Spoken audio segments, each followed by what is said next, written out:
Halo Gap, selamat sore semua. Terima kasih untuk semua dari kalian yang hadir pada pertemuan online pada malam hari ini. Saya sangat bersyukur untuk semua dari teman-teman juga yang melayani di tempat ini.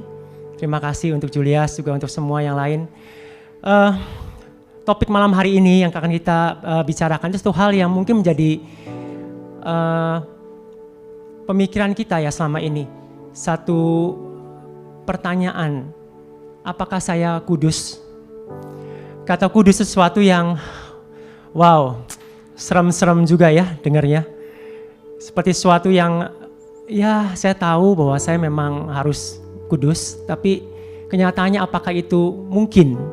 Apakah itu mungkin bisa saya lakukan? Apakah bisa saya menjadi kudus? Sebelum kita mendengar tentang apa yang kita bicarakan malam hari ini saya mau menyampaikan bahwa di dalam Tuhan kita Yesus Kristus ada suatu transformasi terjadi. Ada suatu hal yang luar biasa terjadi dan saya mau kita semua bisa menangkap apa yang akan saya sampaikan pada malam hari ini. Dan ini suatu yang saya percaya sekali bahwa ini akan mengubah cara kita berpikir dan itu akan mengubah diri kita dari dalam dan itu akan membuat kita menjadi orang-orang yang melakukan apa yang Tuhan tulis di dalam firman-Nya, bukan lagi karena pengaruh dari luar, bukan lagi karena respon kita akan orang lain, tapi karena sesuatu yang dimulai dari dalam diri kita. Kita mau berdoa ya, semua saudara-saudara, semua adik-adik semua teman-teman semua, kita mau berdoa pada malam hari ini. Terima kasih untuk Engkau yang hadir di tengah-tengah kami, Tuhan Yesus. Kami tahu bahwa betul Engkau adalah transenden, Engkau Allah yang maha hadir. Engkau hadir dimanapun. Engkau hadir dalam hidup kami, Engkau hadir bahkan di saat kami ada di tempat yang tinggi, bahkan di saat tempat yang paling dalam sekalipun. Engkau hadir di puncak-puncak gunung yang tinggi Tuhan, saat kami menang dalam segala hal, saat kami berjaya dalam segala hal yang kami lakukan, tapi Engkau juga hadir saat kami menjadi orang yang kalah, menjadi orang yang loser Tuhan, menjadi orang yang mungkin seperti yang mengecewakan banyak orang dan kami sendiri. Terima kasih karena kami tahu bahwa Engkau Allah yang selalu hadir. Engkau Allah yang tidak pernah Tuhan jauh dari kami.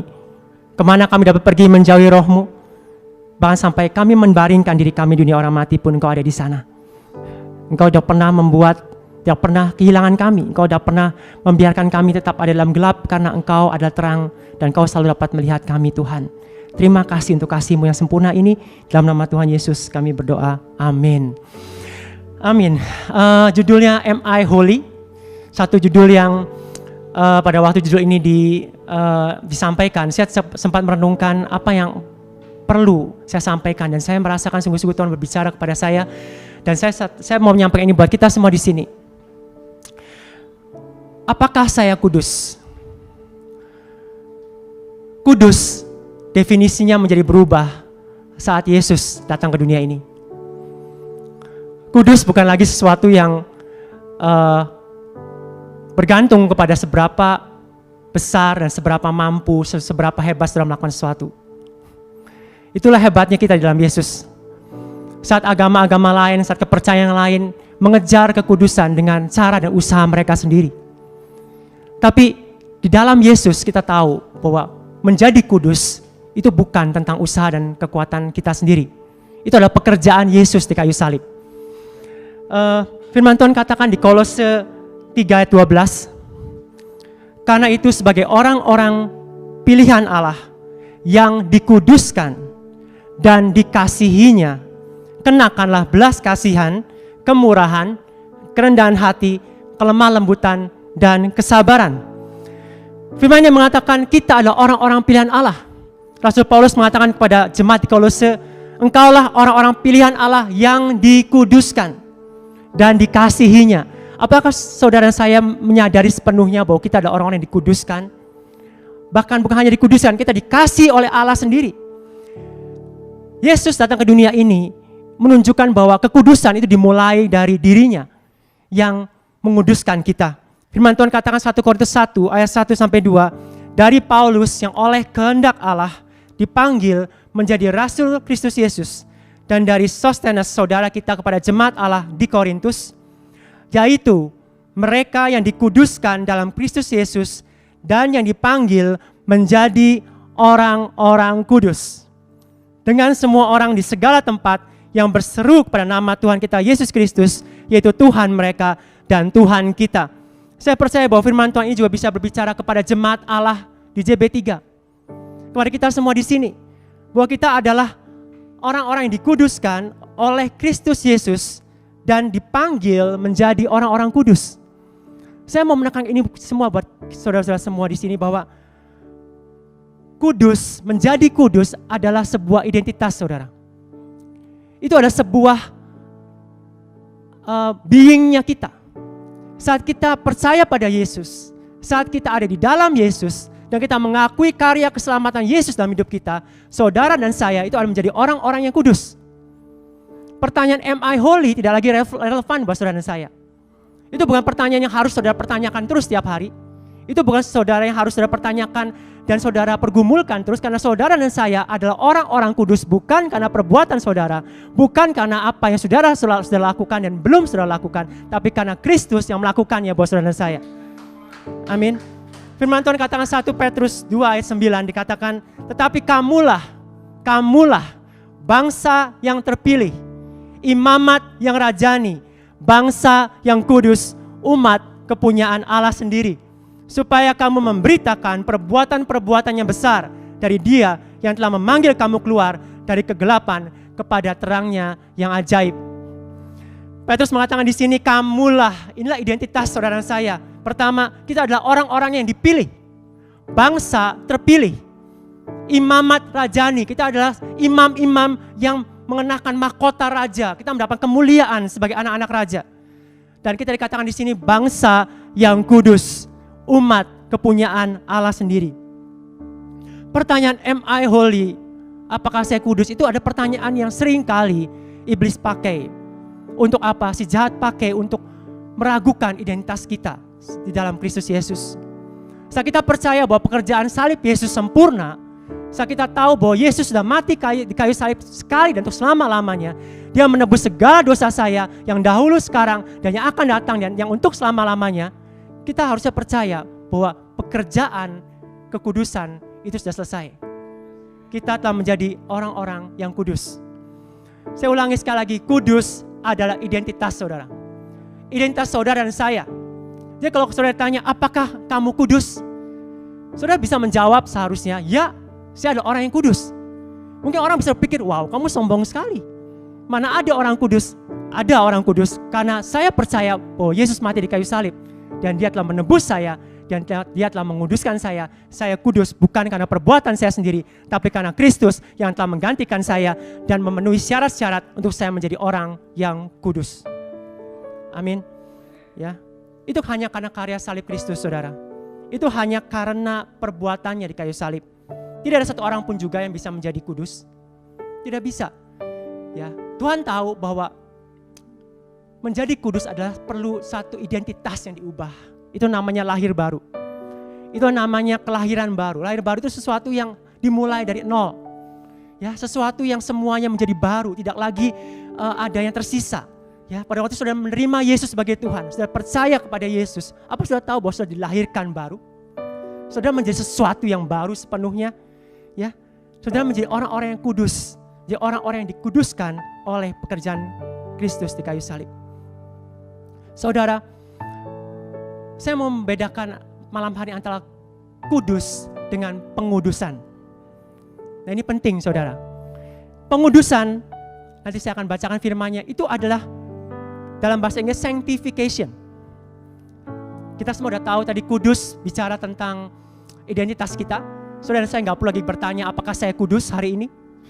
Ya, mungkin saudara bertanya, lalu bagaimana kalau saya baru saja melakukan dosa, baru aja saya melakukan hal-hal yang jahat di dalam hidup saya. Bahkan saya sepertinya kotor karena saya melakukan hal-hal yang tidak seharusnya saya lakukan. Tidak sesuai dengan firman Tuhan. Apakah saya kudus saat saya masih percaya bahwa Yesus sudah mati di kayu salib untuk menebus dosa saya? Saudara bisa dengan percaya dan dengan yakin bahwa saudara tetap orang kudus. Itu identitas saudara. Ya, saya akan jelaskan satu cerita analogi nanti. Ini analogi yang membuat saya mengerti apa itu maksudnya identitas orang kudus dengan pengudusan. Pengudusan itu bicara tentang satu proses, saudara. Satu perjalanan. Bukan satu hasil akhir. Bukan satu titik. Ya, sekarang saya sudah dalam pengudusan. Tidak, pengudusan itu satu proses yang terus menerus. Yang kita terus jalani, bahkan sampai nanti kita bertemu dengan Tuhan sendiri.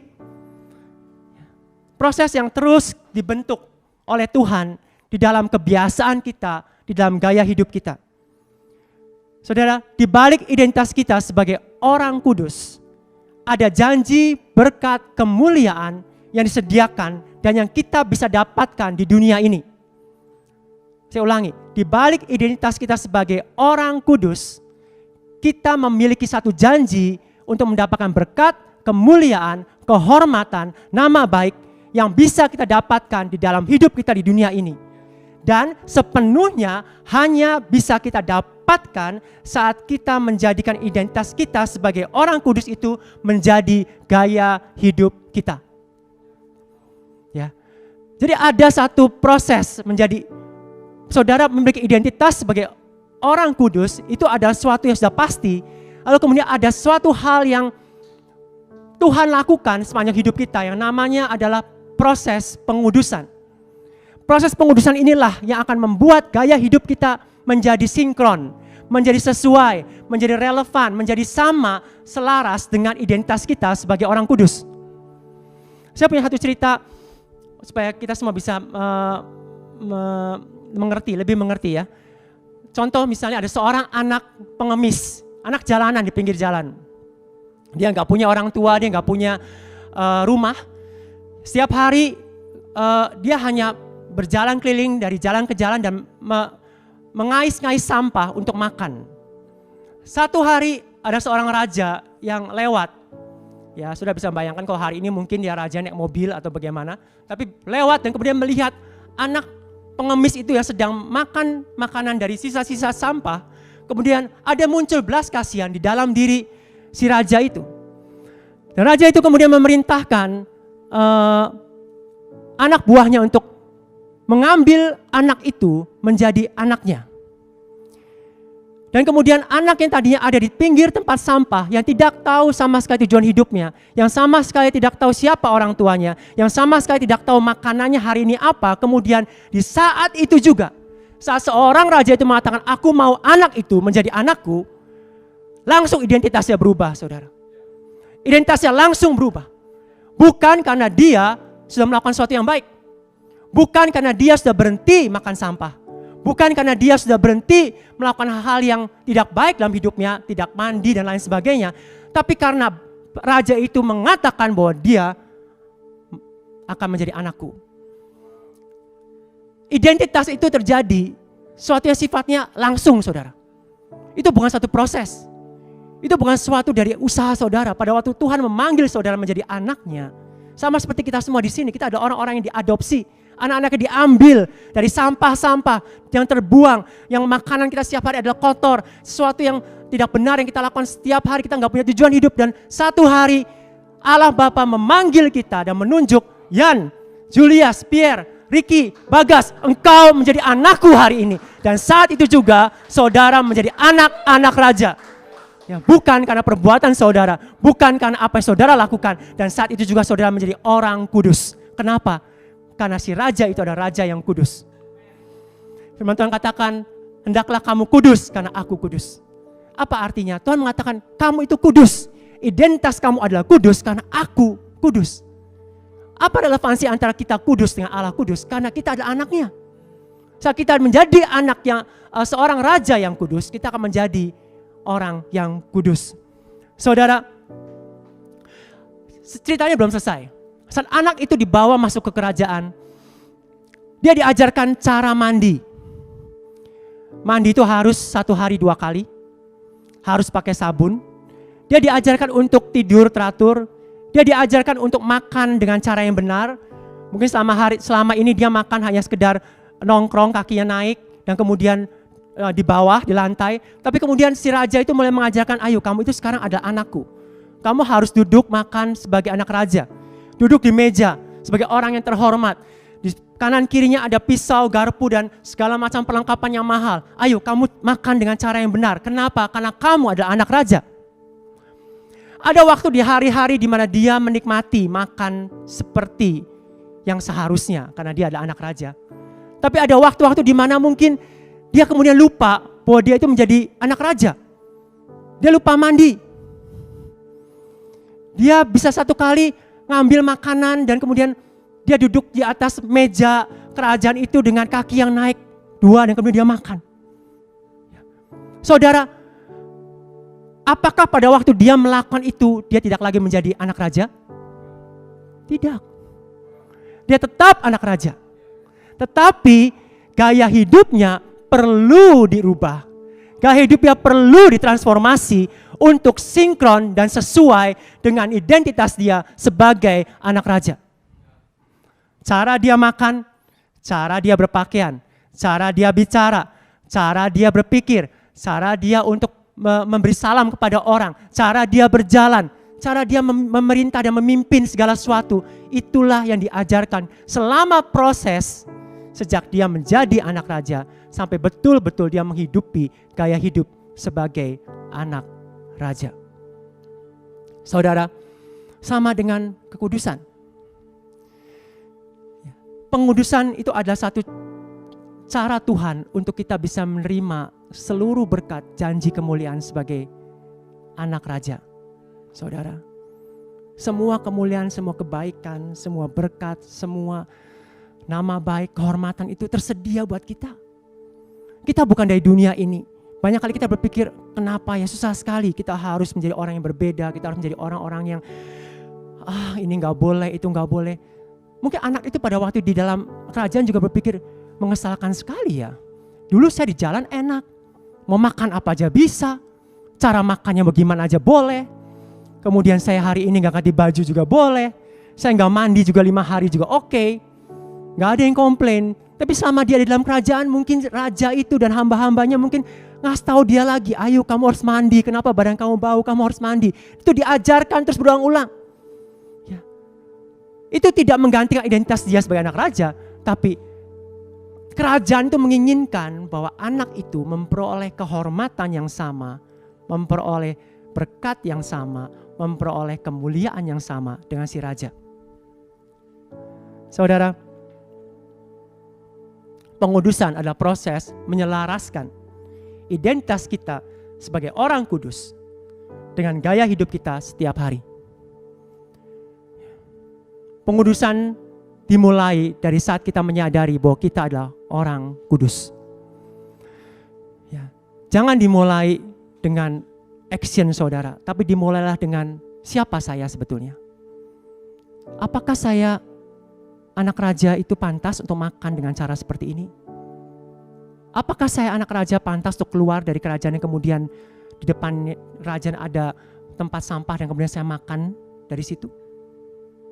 Apakah saya pantas untuk tidak mandi dan bertemu dengan teman-teman si raja sebagai anak raja? Mulailah dari identitas kita. Saat kita tahu bahwa kita ada orang-orang kudus, kekudusan adalah kehormatan saudara.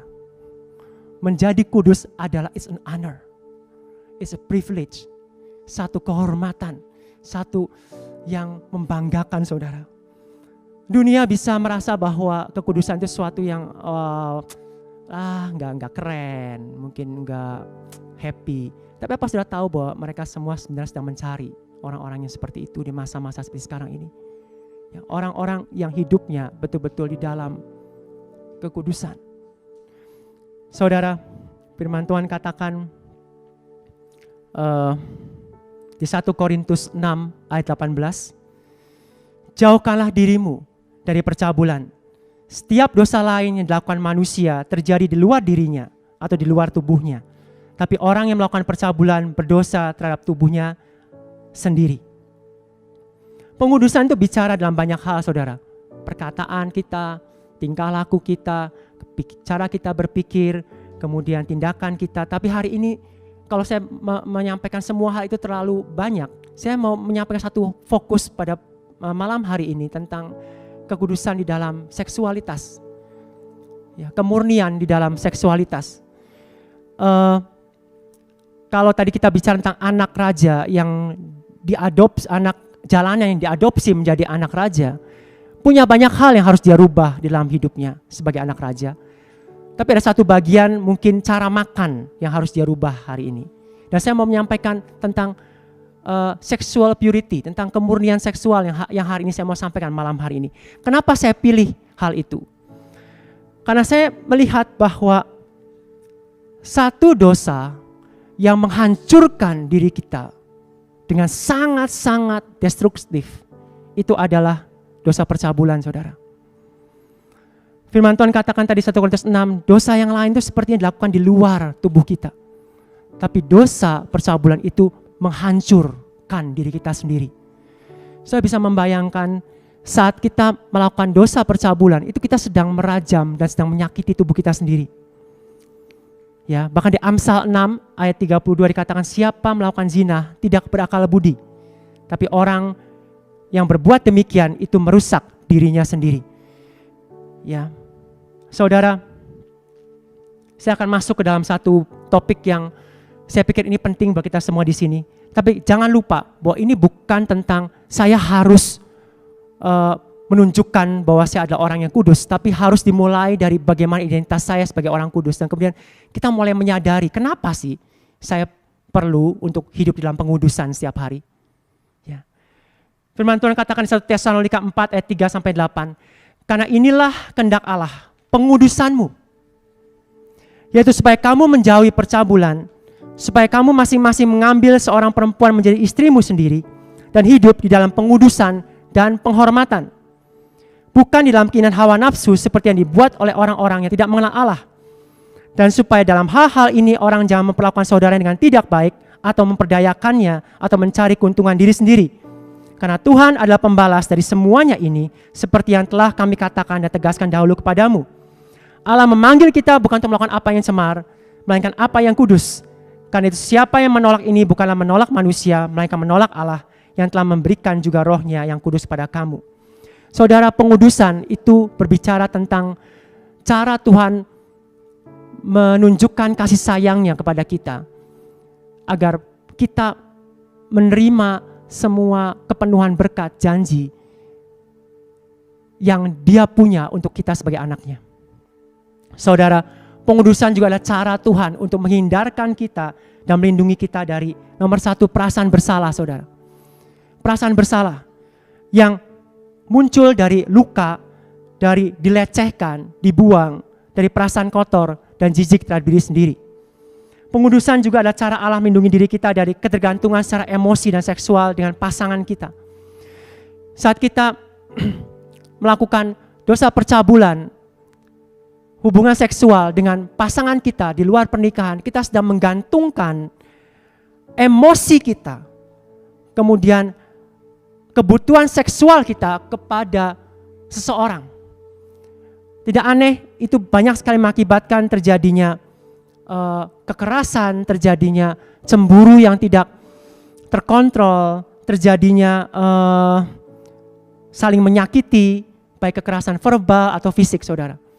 Yang ketiga, pengudusan adalah cara Allah untuk melindungi kita dari apa? Dari terjadinya perselingkuhan dan perceraian pada waktu pernikahan. Satu hal yang menarik mungkin yang terakhir yang saya mau sampaikan di sini, ada satu riset yang dibuat oleh para ahli sosiolog ya di Amerika Serikat dalam buku Defining the Decade, Why Your 20s Matter and How to Make the Most of Them Now. Kenapa umur 20-an dalam hidup kita itu penting? Ya, bagaimana supaya kita melakukan yang terbaik di waktu itu. Ini ditulis oleh seorang psikolog klinis namanya Dr. McJ. Dia mendiskusikan tentang efek dari kohabitasi. Kohabitasi itu artinya satu gaya hidup tinggal bersama untuk saling mengenal dan sampai kepada hubungan seksual sebelum menikah. Ya, nah ini telah menjadi satu fenomena yang mencengangkan untuk para peneliti pernikahan. Kenapa? Karena gaya hidup ini itu sudah meningkat lebih dari 1.500% dalam 50 tahun terakhir. Ya, walaupun mayoritas dari mereka adalah orang-orang yang bilang akan menikah dengan seorang yang mau tinggal bersama dengan mereka dulu supaya mereka bisa saling mengenal satu sama yang lain, saling mencari kecocokan satu sama yang lain sebelum mereka menjalani pernikahan. Tapi fakta kenyataannya ternyata tinggal bersama terlebih dahulu itu mengakibatkan banyak sekali masalah di dalam pernikahan mereka kemudian. Ternyata pasangan yang tinggal bersama dulu menjadi kurang puas dengan pernikahan mereka. Dan lebih banyak kemungkinan bercerai dibandingkan dengan yang tidak tinggal bersama dulu. Saudara, buku ini itu bukan buku rohani, bukan buku kekristenan. Ini adalah buku sekuler, saudara. Para psikolog klinis juga bisa mengatakan hari ini bahwa ini suatu yang sangat fenomena yang aneh buat mereka. Bagaimana dua orang yang berbeda mencoba untuk saling mengenal sebelum mereka menikah, tapi malah kemudian itu membuat mereka tidak dapat menikmati pernikahan mereka. Saudara, singkatnya saya mau menyampaikan pada malam hari ini, mari kita mengubah cara pandang kita mengenai kekudusan. Ya, jangan lagi bertanya sama diri saudara, apakah saya kudus sekarang? Apakah saya adalah orang yang suci sekarang? Karena Tuhan sudah menguduskan saudara. Ya, yang perlu kita lakukan hari ini adalah kita mau untuk belajar hidup di dalam pengudusan setiap hari. Kita mau menjadi orang-orang yang membiarkan Tuhan bekerja melalui hidup kita. Saat Tuhan mulai mengajari kita untuk melakukan hal-hal yang mungkin buat kita sepertinya wow, tidak cukup enak, tidak bisa saya nikmati. Tapi apa saudara tahu bahwa itu adalah cara Tuhan untuk saudara terlindung dari banyak hal yang buruk yang bisa terjadi. Dan itu adalah cara Tuhan untuk saudara bisa menerima berkat kepenuhan dari janji Tuhan sebagai ayah, bapa dari kita semua. Amin. Ya. Satu hal yang saya mau sampaikan, kalau hari ini ada dari saudara di sini yang mengalami satu keadaan di mana saudara sedang begitu lelah, saya terus-menerus dalam keadaan yang begitu hancur. Saya sepertinya sedang dalam keadaan yang selalu merasa bersalah dengan banyak sekali dosa, banyak sekali hal yang buruk yang sedang saya lakukan. Pesan baiknya hari ini saudara, firman Tuhan katakan di Roma, dikatakan bahwa kasih karunia itu selalu akan menang atas dosa. Kasih karunia itu tidak pernah kalah atas dosa saudara. Bahkan kasih karunia itu adalah satu aggressive forgiveness, satu pengampunan yang agresif yang mengejar saudara dan saya. Dan kasih karunia itu adalah Kristus sendiri. Jangan pernah menyerah dengan kejatuhan saudara. Jangan pernah menyerah dengan apa yang menjadi kelemahan saudara. Ya, saya berpuluh-puluh tahun hidup di dalam kejatuhan terus-menerus dalam dosa yang sama saudara. Dosa seksual yang sama. Saya adalah orang yang terikat dalam banyak hal dosa seksual. Ya, tapi satu pesan saya adalah bersyukur sekali bahwa saya tetap terus percaya bahwa ada kasih karunia demi kasih karunia demi kasih karunia yang Tuhan berikan. Bahkan saat saya baru saja berbuat dosa, ada kasih karunia yang Tuhan berikan dan saya tidak pernah mau jauh dari kasih karunia itu. Dan yang luar biasa saudara, ya itu satu proses yang menyembuhkan saya, atau proses yang memulihkan saya sampai akhirnya saya bisa hidup di dalam kemerdekaan dan kelepasan dari dosa seksual. Saudara, ini bukan tentang saya nggak mau, saya harus begini, tapi bicara tentang saya mau terus hidup dalam kasih karunia Tuhan. Saya mau hidup di dalam cara Tuhan yang mengerjakan satu pengampunan yang tidak pernah berhenti buat hidup saya dalam hidup saudara. Amin. Saya setuju bahwa tadi Julius katakan Tuhan itu adalah transcendent. Dia Allah yang maha hadir. Bahkan dia hadir saat saudara dan saya berbuat dosa. Apa saudara tahu itu? Tapi itu betul. Tidak ada hal yang terlalu menjijikan buat Tuhan. Tidak ada hal yang terlalu mengagetkan buat Tuhan. Ya, dia tahu semua. Dia pernah menjadi manusia dan dia tahu, bahkan dia pernah dicobai saudara. Ya, tapi satu hal yang sering kali membuat kita menjadi tidak pulih di dalam pengudusan ini adalah saat kita mulai menyerah dengan kasih karunia Tuhan. Saudara, Tuhan gak pernah menyerah dengan saudara. Jangan pernah saudara menyerah dengan diri saudara sendiri. Ya, saudara adalah anak-anak Tuhan dan orang-orang kudus. Ya, saudara sedang dalam proses pengudusan yang Tuhan kerjakan dalam hidup saudara. Jangan berhenti saudara. Amin. Yuk mari kita berdoa. Bapak, kami mengucap syukur untuk sore hari ini, untuk firman-Mu Tuhan. Kami berterima kasih untuk kasih-Mu, untuk kemurahan-Mu, untuk pekerjaan-Mu. Engkau memulainya dari dalam diri kami. Saat yang lain Tuhan mengejar sesuatu yang terlihat dari luar. Saat yang lain Tuhan ingin menunjukkan sesuatu dari luar Tuhan, dengan cara mereka, dengan usaha mereka, tapi Engkau mengerjakan dari dalam dan begitu indah Tuhan. Memang ini sesuatu yang sepertinya butuh waktu, ini sesuatu yang sepertinya tidak mudah untuk kami jalani, tapi aku berdoa untuk semua dari anak-anak mudamu di The Gap ini, biarlah di dalam keadaan mereka apapun, mereka boleh percaya bahwa mereka tidak lagi hidup di dalam penghakiman dan penghukuman.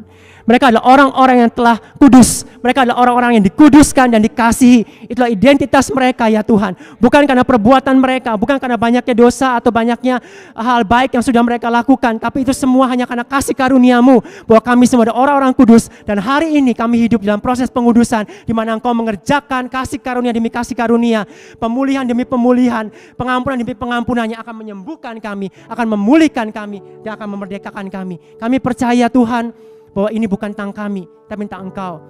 Berikan kami kepercayaan penuh kepada kuasa kerja kekuatan kasih karunia-Mu. Karena kami tahu bahwa disitulah Kau akan memerdekakan kami ya Tuhan. Terima kasih, kami ucap syukur sekali lagi. Dan jangan biarkan kami semua menjadi orang-orang yang mudah menyerah. Tapi kami boleh menjadi orang-orang yang tahu bahwa pada saat kami jatuh sekalipun di tempat yang paling dalam, Kau ada di sana. Dan Engkaulah jawaban untuk kami pulih, untuk kami sembuh, dan untuk kami Tuhan menjadi orang-orang yang menerima semua berkat dari janji-Mu Tuhan. Di dalam nama Tuhan Yesus kami berdoa dan mengucap syukur. Amin.